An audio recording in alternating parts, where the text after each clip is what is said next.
Hello and welcome. Kamusta kayo natin mga kapatid kong star viewers? So, ang reading natin ngayon is ano ang warning para sa iyong 2025. Alright? Okay, warning sa taong 2025. Hold on mga kapatid. Warning 2025. So, para naman aware tayo kung ano yung mga dapat natin gawin sa taong 2025. Kasi hingi tayo ng advice to universe sa warning. Alright. It doesn't have to be warning na dapat matakot kayo. It's a good thing or it's a good sign na may malalaman tayo, no, na dapat aware tayo sa future natin. Itong warning na ito. Na para naman maging prepared tayo sa mangyaring ito. Alright. So, buckle up mga kapatid. Ano itong warning? Spirit Angels. This is collective mga kapatid. And again, this is a timeless and general reading. Kunin nyo lang kung saan ka nakasalit. Kung hindi naman, hindi ito para sa inyo. And hoping next time makuha natin yung buong energy ninyo. And again, love po tayo. Bawal ang bitter dito sa ating The Star Token Tarot. And again, you can call me kapatid na star. And I love being called star. And you guys are my star as well. Okay. Spirit Angels, ano ang mga warnings ng ating mga viewers collective?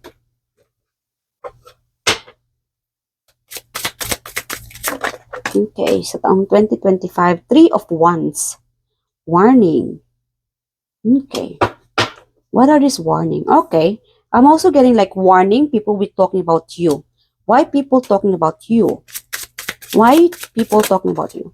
I'm also getting like people talking about you because you always talk about your future. You always listening about your instinct, your intuition, because you guys are very psychic. So, ang warning dito is not really a warning, you know. It's just like people will be talking about you because you will be achieving more success. You are becoming more strong. You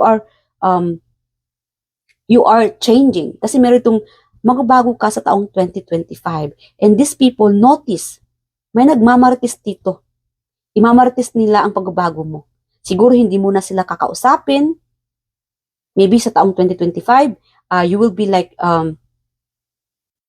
it's like releasing this negative people. Or it doesn't have to be negative people. You will be focusing more about your future. And these people is like talking about you. So again guys, whatever plan, kung ano itong plano ninyo sa future ninyo, plano na pag-abroad, plano na may bibilhin, whatever it is na pagpaplano, you don't have to tell these people. They don't have to know. Kasi sisirain lang din nila ang iyong mga magagandang pagpaplano. Mga bitterness. So, be careful, as a warning, be careful on what you are sharing, any worries, problems, surprise, any plans. It's better to keep it to yourself. Sarilihin mo na lang. Hindi mo na kailangan i-share itong mga papaplano mo kasi bitterness ang mararamdaman o makikita ng mga taong ito. Inggit sa taong 2025 because 2025, you will be focusing more about opportunities, plans, becoming more stronger. These people will be seeing or noticing your changes. Meron din kasi ditong pag-uusapan kanila kasi hindi mo na sila pinapansin. Siguro nag-abroad ka or maganda na yung status mo sa buhay or mas maganda yung status mo sa buhay and these people notice na hindi mo na sila pinapansin. Si collective, nagbabago na yan, mayaman na kasi or matalino kasi or something na hindi mo sila pinapansin or mas angat ka sa buhay nila.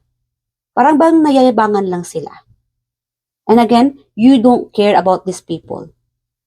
You are, most likely, you care about your future, your career, what you are doing, your studies, yourself. Yeah. Meron itong be careful on sa 2025, you are who you are trusting with or sharing your secrets or your plan, your surprise.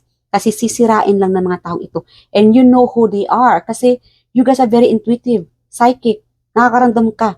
Follow your instinct. Huwag niyong kalabanin ng inyong instinct. Alright?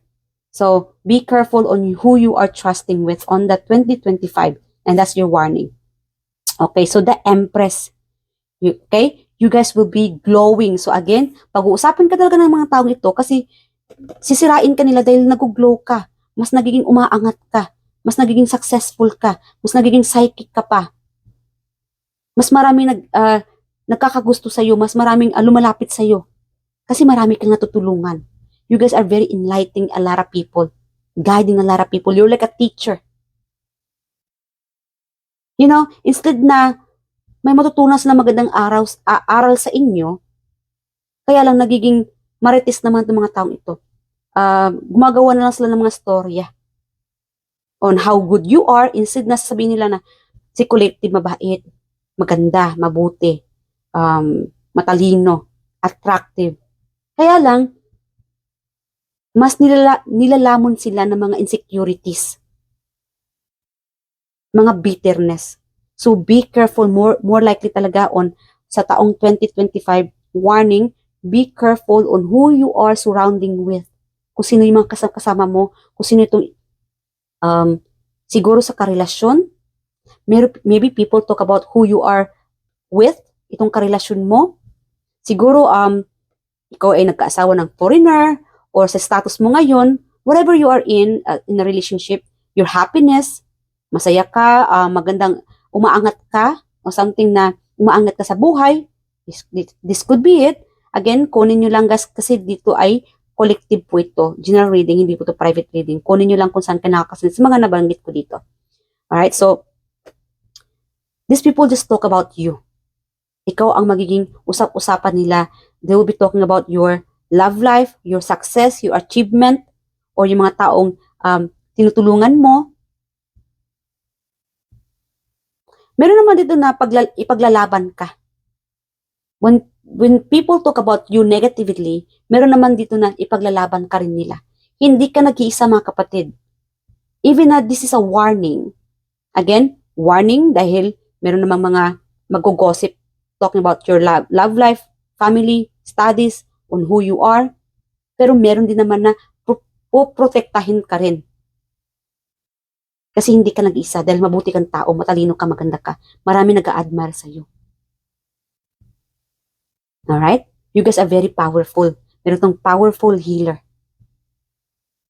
And protect your energy. As a warning, especially if you guys are psychic for the year 2025, protect your energy, cleanse your energy para mas nag-attract kayo ng mga enlightenment, positive people, positive attractions, or positive abundant, para maprotektahan kayo ng mga cursed or mga evil eye, yung mga inggit. So protect your energy, mga kapatid. Magsuot kayo ng mga protection, like mga whatever it is, mga panangga, para hindi niyo makuha itong mga negative energy ng mga bitterness ng mga tao, because that's the warning. Protect your energy because you guys are very beautiful inside and out. Alright? So ano pa? What are the warnings? Ano pa ang warning sa taong 2025 ng ating mga collective? Warnings? Oh my God. Alright, so warning mga kapatid. Okay, be careful on sa mga okasyon or kung ano itong mga kinakain ninyo. Mag-ingat-ingat kayo. Kasi meron ditong something about poison. Baka magkaroon kayo ng poison or something about sa kinakain ninyo. Bloated or wherever you guys go or whatever you guys eat or sa iniinom. Mag-ingat-ingat kayo. Dapat limit lang ang iinumin ninyo. Kasi ito ay magdudulot sa inyong health. Alright? Or I'm hearing like baka mabibilaukan kayo. So whenever you guys eat, make sure you have a drink. Dapat talaga ay hawak-hawak ninyo or katabi ninyo itong iinumin ninyo. Kasi baka mabilaukan kayo. Kasi meron ditong it's like yung paborito ninyong pagkain or nasa hapagkainan ninyo, nasa harapan ba ninyo na, wow, makakain ko na rin ito finally, something like that. Or sa gutom, hindi mo alam or kaliwat kanan ang kakainin ninyo, hindi mo alam kung alin ang kakainin. So, mag-ingat-ingat ay baka yung tiyan ninyo ay masurprise ba na hindi ka naman malakas kumain or sobrahan sa busog. Kahit na busog na, kakainin pa rin yun, tuloy. No? Na yung tiyan ninyo ay nagkakaroon ng problema. So mag-ingat-ingat sa mga kakainin din ninyo, and meron naman itong food poison. So mag-ingat-ingat, especially sa mga drink. And pag may mag-offer sa inyong pagkain or an event, be careful on who you are going to or celebrating with. Pakiramdaman ninyo. Focus on gut feeling. Alright? And control yourself sa pag-iinom kasi meron itong magiging maglalasing. Okay. Feeling ko parang may mag-take advantage sa inyo dito. And I'm also getting like, mag-ingat-ingat kasi, I'm hearing like may mag-take advantage. Siguro ikaw itong may taya or ikaw ang gagastos ng pagkain or a party. Something about occasion na ikaw ang gagastos. So, mag-ingat-ingat. Feeling ko parang ginagamit ka lang ng mga taong ito. Or something kasi na ginagamit ka lang nila. Siguro magbabait-baitan sila para it's like a group of people. Siguro magbabait-baitan sila para lang ikaw ang magbabayad ng bill or para matuloy itong okasyon na ito. So again, most likely mag-ingat-ingat kayo kung sino itong kasama ninyo or kinakasama ninyo. Kasi meron itong user. This person is going to use you, take advantage about you kasi siguro ikaw itong galante. So be careful. Pakiramdaman ninyo ang inyong intuition or iyong kutob. Do not let these people to take advantage about you. Para bang nagbabait-baitan lang sila just to use you, no, na magiging galante ka, na malibre mo siya. This could be a one person or a multiple people or a group of people. Kasi meron din mag-take advantage sa inyong pagiging mapagbigay. Very generous or kindness. Alright. So again, you'll be more stronger. Sa taong 2025, again, protect yourself. And even in your dreams, you'll be getting more a message from your dreams. So, you might be getting like a bad dreams, no? Okay, very heavy energy. I'm getting like a bad dreams. Kasi nag-reverse ito. You would be receiving like a bad dream. So, mag-ingat-ingat kayo, lalong-lalo na kung ikaw ay busog, huwag kayong matulog kung ikaw ay busog. Ay talagang, anong tawag noon? Sa Bisaya, urong. So, be careful, lalong-lalo na sa taong 2025, whatever occasion that you are going to, huwag kayong kumain, ano ba tawag? Huwag kayong matulog ng busog. Baka ikaw ay magkaroon ng bangungot at magdulot sa inyo ng, kasi meron itong, sa pagtulog mo, it's like your soul will be like stuck. Parang hindi magigising. So, wag naman sana. So, always pray, manalangin kayo mga kapatid bago kayo matulog. Alright? Manalangin kayo na magising kayo sa umaga or whenever you sleep na malakas, masaya, at maganda ang pakiramdam. Alright? And to release all of these worries, always ask the universe help. I'm also getting like, you are receiving help from the universe during at night or your prayer. Something about your prayer. Siguro, one of your prayer will be heard. Matatanggap ni universe or your spirit team, or it's like a goddess, ang Panginoon. They are receiving your prayer and you'll be receiving the respond. Matatanggap mo ang kanyang respond. Ano itong respond? Ano itong prayer? What is this prayer about? Na matatanggap ng ating viewers. Kasi meron itong, matakot ka siguro, kaya warning. No? Matakot ka siguro na nangyari itong hinihiling mo. Something about hinihiling mo. Or be careful on what you are wish for. Siguro something about na sa galit mo or sa inis mo, sabihin natin na, you don't like this person. Then sabihin mo na, sana mabiluokan siya and then nangyari. Guys, be careful on what you are wishing for. Huwag kayong gumawa ng or magbanggit ng ganyan kasi your words is very powerful. Napaka-powerful ng inyong dila. Something about like your tongue is very powerful here. Whatever you said, nangyayari.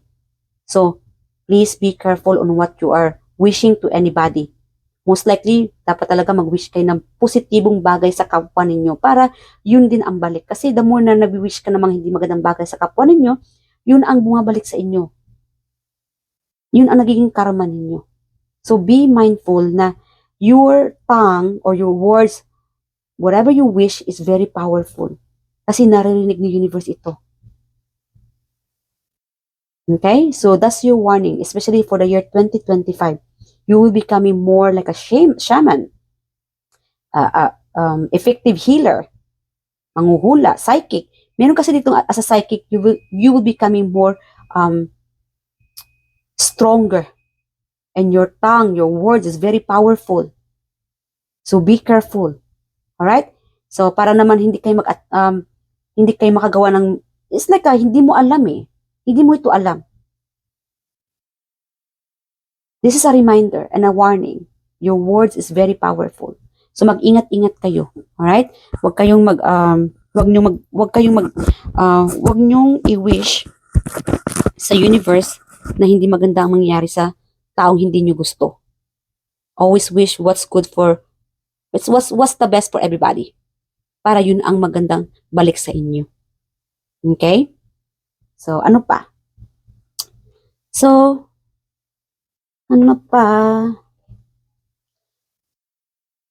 What is your advice? Advice na tayo. Again, this is a short collective reading, sa taong 2025. Advice for the year 2025, Spirit Guide Angels, for all about this warning. Okay, advice. Love. Divine source is the idea that no person, place, or thing is your salvation. Only love itself. So, love, love, love, love, love, love. Love yourself. Love your enemies. Okay? Kasi the more na minamahal mo sila, it's like reflection. Kasi meron ditong reflection na kukuha kong energy. It reflects you on how you show your kindness to them. Kung naging mabuti ka sa kanila, pagmamahal, ganun din ang balik sa inyo. That's just an example. So love your enemies, love yourself, love what you're doing, and spread the love for the year of 2025. Okay? And you will be feeling more love, successful, and admirable for the year of 2025. Okay? God bless you guys. And hanggang dito na lang mga kapatid. Sana nag-enjoy kayo sa reading na ito. Mag-ingat po kayo palagi. And I love you guys. And please leave your comment below. And leave your comment below. And I'm sorry, pabalik-balik na lang kapatid ninyo. And nakakatuwang mabasa yung mga mensahe doon sa reading na ito, any of my tarot reading videos. At pasensya na mga kapatid kung hindi ko man kayo na-respond doon, kasi busy lang din ang kapatid ninyo, and I hope you understand that. Kasi kanya-kanya naman ang takbo ng buhay natin, and again, love, love, love lang, spread the love, and the more na love na pinapakita nyo sa kapwa ninyo, and ganun din ang balik sa inyo. Alright, so God bless you guys, and I hope you enjoyed this reading. Bye and thank you.